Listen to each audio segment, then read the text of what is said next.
EVM को हमने touch किया। चुनाव आयोग क्या उस प्रोटोकॉल के तहत इस बात की गारंटी दे देगा कि हमसे पहले जो वोट करने आया था वो उसको टच करके गया था, वो कोरोना पॉजिटिव नहीं था? अगर वो कोरोना पॉजिटिव। देश में लगातार कोरोना के केस बढ़ते जा रहे हैं। आज ही आपने देखा होगा कि पिछले 24 घंटे में 2,68,000 से भी ज़्यादा केस सामने आए। वहीं लखनऊ में 2200 से ज़्यादा केस निकलकर सामने आए। इसी को देखते हुए राष्ट्रीय युवा वाहिनी ने चुनाव की तारीखों को बढ़ाने का ऐलान किया। चुनाव आयोग ने चुनाव की तारीखों का ऐलान भी इसी के बीच कर दिया। हमारे साथ बात करने के लिए आमिर खान साहब मौजूद हैं। आइए इनसे पूछते हैं। सर, ये बताइए कि जो आपने प्रेस वार्ता की थी वो इस वजह से कि क्या चुनाव इस पर एक्शन लेगा? बिल्कुल इसी उम्मीद के साथ करी थी। हम तो पालन करवा रहे हैं, हम कोविड गाइडलाइंस का पालन कराने को कह रहे हैं, क्योंकि अगर धारा 144 लगी हुई है तो उसको सभी को फॉलो करना चाहिए। हम उसी चीज़ को फॉलो करने की बात कर रहे हैं। अगर इलेक्शन वाले दिन जो पोलिंग बूथ पे जितनी भीड़ जमा होगी उसकी जिम्मेदारी कौन लेगा? क्या उस दिन 144 लागू नहीं होगी या उसके लिए कोई अलग से एक दिन के लिए छूट मिल जाएगी? इसकी तो घोषणा की नहीं है चुनाव आयोग ने। या तो वो घोषणा कर दे तो हम सक्षम हो जाए, हम तैयार हो जाएं उस चीज़ के लिए। चुनाव आयोग ने इस बात की गारंटी ली है कि पूरे कोरोना प्रोटोकॉल के साथ इलेक्शन को करवाया जाएगा। इस पर आप क्या कहेंगे? नहीं, कोरोना प्रोटोकॉल तब फॉलो हो पाएगा कि ईवीएम को हम टच भी नहीं करेंगे। अभी हम वोट करने गए हैं और ईवीएम को हमने टच किया। चुनाव आयोग क्या उस प्रोटोकॉल के तहत इस बात की गारंटी दे देगा कि हमसे पहले जो वोट करने आया था वो उसको टच करके गया था, वो कोरोना पॉजिटिव नहीं था? अगर वो कोरोना पॉजिटिव था और जाके हमने ईवीएम को टच कर लिया, अगर कोरोना हो जाता तो जिम्मेदारी कौन लेगा? चुनाव आयोग लेगा कि पार्टियां लेंगी?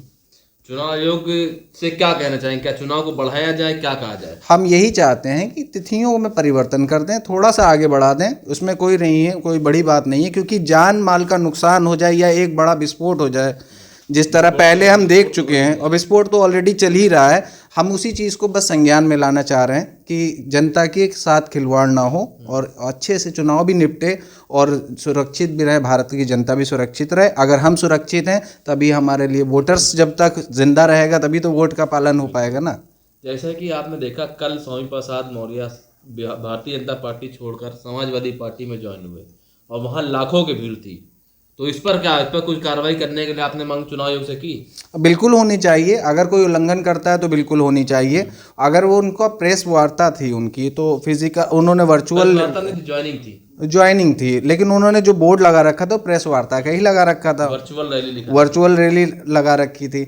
तो लेकिन वो इस तरह नहीं थी। तो बिल्कुल हम चाहते हैं कि अगर कोई भी उल्लंघन करता है तो कार्रवाई हो, और हम उस उल्लंघन ना हो इसीलिए तो हम अपील कर रहे हैं। क्योंकि जिस दिन अगर वोट होगा, जिस दिन इलेक्शन होगा, उस दिन उल्लंघन होना तय है। क्योंकि ज़रूरी नहीं है कि सारे लोग मास्क लगा के जाएं, या ज़रूरी नहीं है कि सैनिटाइज करके जाएं, हाथों को सैनिटाइज करके जाएं, या ईवीएम को कब तक चुनाव आयोग सैनिटाइज कराता रहेगा? प्रत्येक वोट करने के बाद क्या उस ईवीएम में कोई ऐसा कोई अलग से फंक्शन डाला जाएगा कि वो मशीन सैनिटाइज होएगी?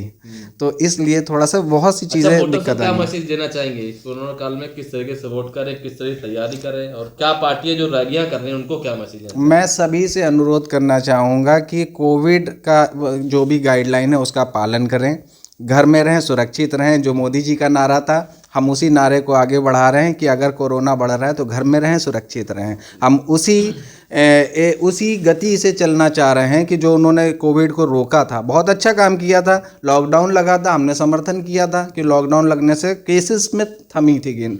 लेकिन अभी क्या हुआ है, जब से आचार संहिता लगी है, आंकड़े हमारे पास हैं, हम आंकड़े साक्ष्य के साथ प्रस्तुत कर सकते हैं कि हर दिन कोविड के केस बढ़ते चले जा रहे हैं। क्या रीज़न है? रीज़न ये है कि 5 लोगों की गाइडलाइन आई है कि 5 लोग जाएंगे, अपना एक प्रचार कर सकते हैं घर घर जाके।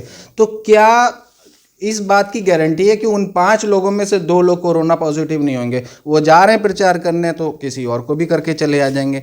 इसी तरह केसेस बढ़ते चले जा रहे हैं। जो गलतियां हो रही हैं, इन गलतियों पे सुधार हो, इसके कारण हम लोग चाह रहे हैं कि चुनाव को आगे बढ़ा दिया जाए। अच्छा, एक आखिरी सवाल कि जिस तरीके से रैली को चुनाव आयोग ने बंद कर रखा हुआ है, फिर भी रैलियां हो रही हैं, तो सुप्रीम कोर्ट में इसके खिलाफ जाएंगे? क्या करेंगे? किस तरीके से क्या करेंगे? कैसे केस करेंगे? क्या हम लॉ के तहत सारी बात कहेंगे। बहुत सी चीज़ें हैं, क्योंकि नई जो पार्टियां हैं उनको तो बिल्कुल मौका ही नहीं मिला। इतनी जल्दी चुनाव की डेट्स का आ जाना, ये किस तरह का न्याय है? ये उन नई पार्टियों के लिए न्याय नहीं है जिन्होंने दिसंबर में जो रजिस्टर्ड हुई हैं, उनका सिंबल आ गया है लेकिन उनको प्रचार करने का मौका ही नहीं मिला है। तो या तो उनको सिंबल उनका ना देते और उनको अलग कर देते कि आपको इस चुनाव में भाग ही नहीं लेना है, तो भागीदारी उनकी रही नहीं।